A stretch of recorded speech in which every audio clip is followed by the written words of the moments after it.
warahmatullahi wabarakatuh. Hamdan wa syukronillah amma ba'du. Baiklah, kami di sini sebagai kelompok 2 akan menjelaskan materi mengenai Fawatih Aswar. Di sini kami akan membaginya menjadi 3 bagian. Yang pertama mengenai pengertian Fawatih Aswar, yang kedua mengenai macam-macam dan contoh-contoh Fawatih Aswar, dan yang terakhir mengenai hikmah-hikmah mempelajari Fawatih Aswar. Baiklah, untuk materi yang pertama yaitu mengenai pengertian Fawatih Aswar. Fawatih merupakan bentuk jamak taksir dari Fatihah yang artinya pembukaan. Sedangkan Aswar yaitu bentuk jamak taksir dari surah yang artinya surah-surah. Nah, secara istilah, Fawatih Aswar yaitu mengenai pembukaan surah-surah atau ilmu yang mengkaji mengenai bentuk huruf, kalimat ataupun kata pada permulaan surah-surah. Pada umumnya masih banyak orang-orang yang belum memahami mengenai Fawatih Aswar ini. Terlebih pada pembukaan surah yang diawali dengan huruf muqatta'ah, huruf yang terputus-putus, karena kurangnya pembelajaran ataupun pada masyarakat sekitar hanya mengkaji surah-surah pilihan saja, sehingga ketika menemukan surah-surah yang asing didengar ataupun dibaca, masih banyak orang-orang yang belum mampu membacanya. Maka dari itu, dengan adanya video ini, besar harapan bisa menambah pengetahuan mengenai Fawatih Aswar, khususnya bagi kami selaku kelompok 2. Maka dari itu, dengan adanya video ini, besar harapan bisa menambah pengetahuan mengenai Fawatih Aswar, khususnya bagi kami kelompok 2, umumnya bagi siapa saja yang telah menonton video ini. Adapun 10 macam Fawatih Aswar. Yang pertama, pembukaan dengan pujian kepada Allah. Yang kedua, pembukaan dengan huruf-huruf muqatta'ah atau huruf-huruf yang terputus. Yang ketiga, pembukaan dengan panggilan atau anida. Yang keempat, pembukaan dengan jumlah. Yang kelima, pembukaan dengan al-qasam atau sumpah. Yang keenam, pembukaan dengan syarat atau asyart. Yang ketujuh, pembukaan dengan fi'il amr atau perintah. Yang kedelapan, pembukaan dengan pertanyaan atau al-istifham. Yang kesembilan, pembukaan dengan doa. Dan yang terakhir, pembukaan dengan alasan. Baiklah, untuk poin pertama yaitu pembukaan surah dengan pujian kepada Allah, dibagi menjadi 2, yaitu ada yang diawali dengan kata pujian kepada Allah, yang kedua yaitu mensucikan Allah dari sifat-sifat negatif. Untuk pujian kepada Allah, contohnya yang pertama dengan lafaz hamdalah, yaitu pada surah Al-Kahfi yang berbunyi Bismillahirrahmanirrahim. Alhamdulillahilladzi anzala ala abdihil kitaba wa lam yaj'al lahu iwaja. Nah, kata alhamdulillah tersebut mengandung arti segala puji bagi Allah. Untuk lafaz yang kedua yaitu tabaraka, contohnya pada surah Al-Mulk yang berbunyi Bismillahirrahmanirrahim. Tabarakalladzi biyadihil mulku wa huwa ala kulli syai'in qadir, yang memiliki arti maha suci Allah. Masih poin yang pertama yaitu bagian kedua mengenai mensucikan Allah dari sifat-sifat negatif atau surah yang diawali dengan kalimat tasbih. Contohnya pada surah Al-Hasyr yang berbunyi Bismillahirrahmanirrahim. Sabbaha lillahi ma fis samawati wa ma fil ard wa huwal azizul hakim. Baiklah, untuk poin yang kedua yaitu mengenai pembukaan surah dengan huruf-huruf muqatta'ah atau huruf-huruf yang terputus. Nah, ada 5 bagian. Yang pertama ada yang dengan 1 huruf, ada yang 2 huruf, 3 huruf, 4 huruf, dan 5 huruf. Untuk yang 1 huruf yaitu contohnya pada surah Al-Qalam yang berbunyi Nun. Untuk yang 2 huruf contohnya pada surah Ad-Dukhan yang berbunyi Hamim. Untuk 3 huruf memiliki 3 bagian. Yang pertama, 6 surah diawali dengan alif lam mim. 5 surah diawali dengan alif lam ra. 2 surah diawali dengan Tosim Mim.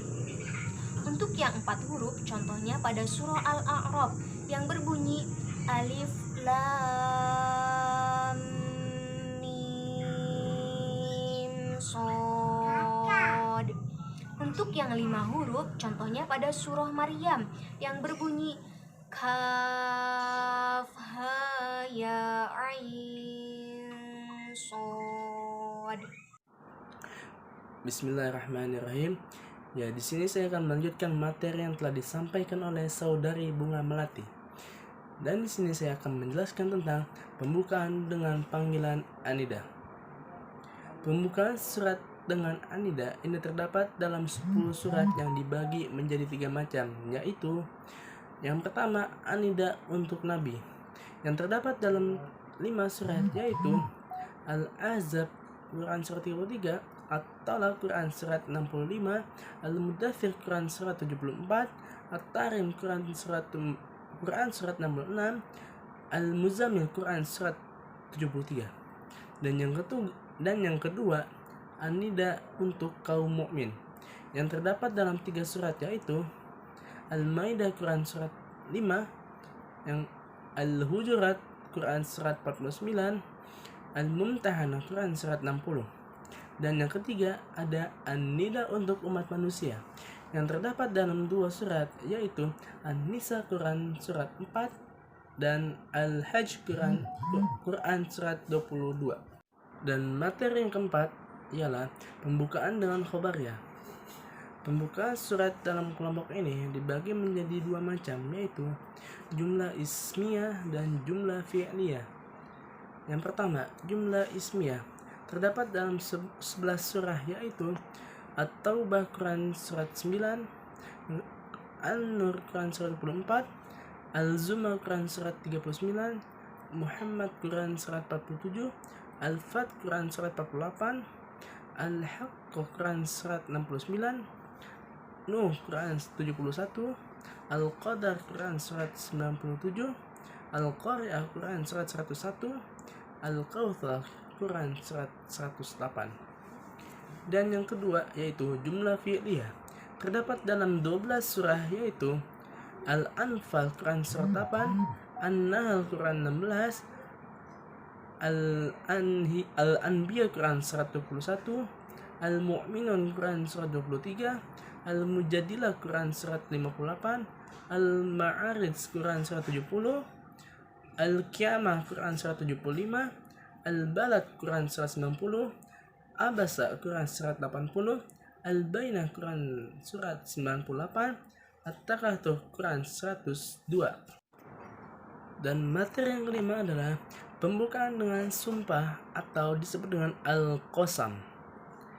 Surat dengan benda angkasa yang terdapat dalam 8 surat, yaitu As-Sufat Quran surat 37, Al-Mursalat Quran surat 77, Al-Buruj Quran surat 85, Al-Fajr Quran 59, An-Najm Quran surat 53, An-Naziat Quran surat 79, At-Tariq Quran surat 86, Asy-Syam Quran surat 91. Dan yang kedua ialah sumpah dengan benda-benda bumi yang terdapat pada 4 surah, yaitu Az-Zariyat Quran surat 51, At-Tur Quran surat 52, At-Tin Quran surat 95, Al-Adiyat Quran surat 100.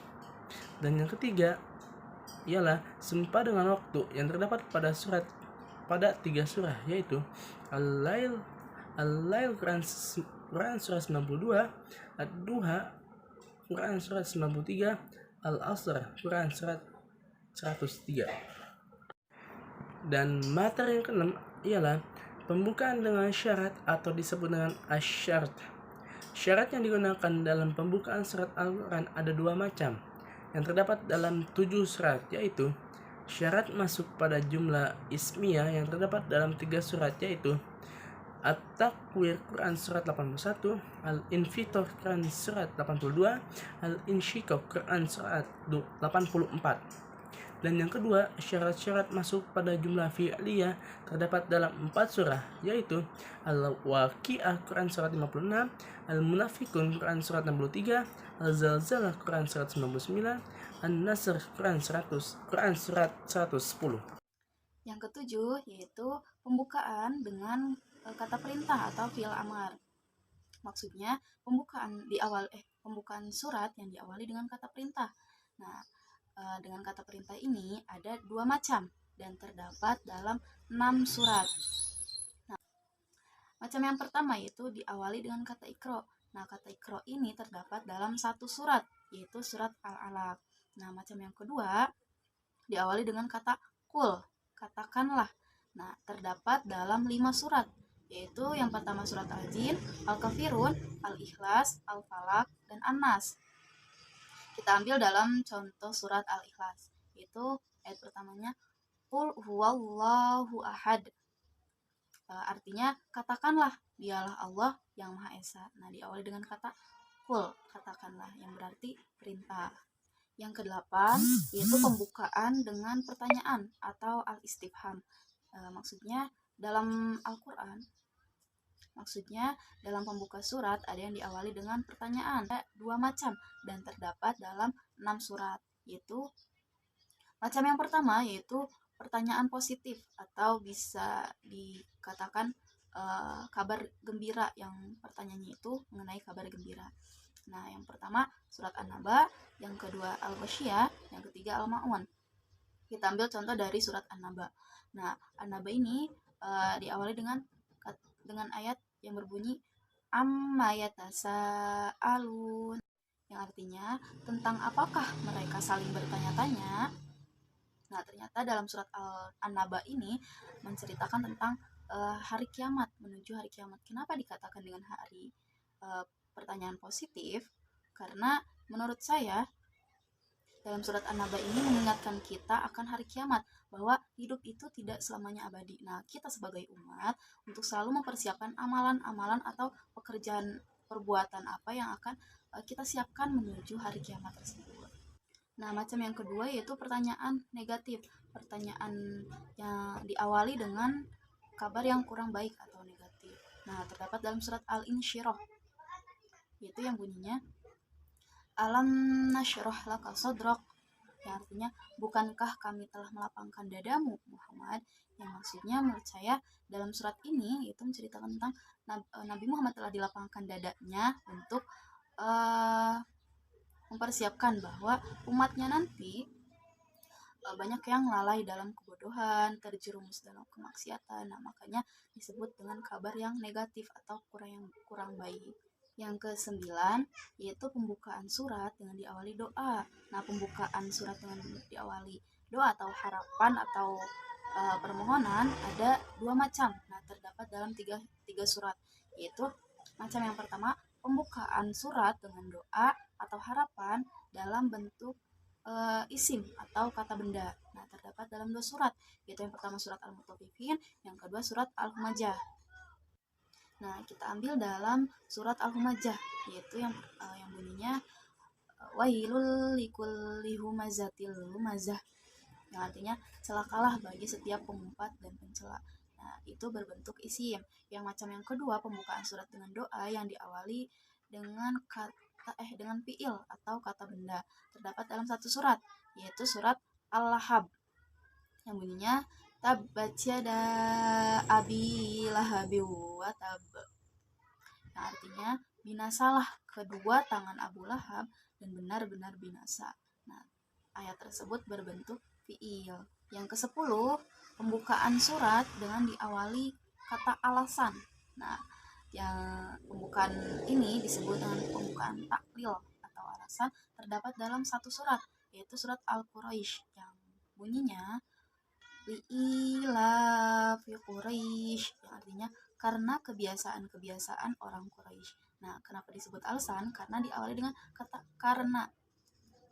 Seperti itu.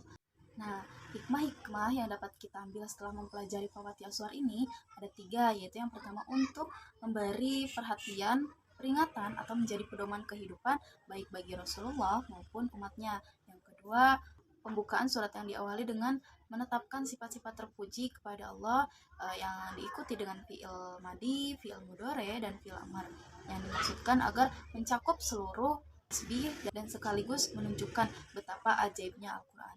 Yang ketiga, fawati aswar dengan sumpah, yaitu agar manusia senantiasa menjadi orang yang bertanggung jawab, berbicara harus benar dan jujur, dan Allah memberikan beberapa sumpah agar manusia memperhatikan kebesaran Allah melalui ciptaannya. Nah, dari ketiga hikmah tersebut dari ketiga hikmah ini dapat kita simpulkan bahwa ketika kita sudah mempelajari atau memahami isi kandungan fawati aswar dalam Al-Quran, maka kita sebagai umatnya akan selalu menjadi pribadi yang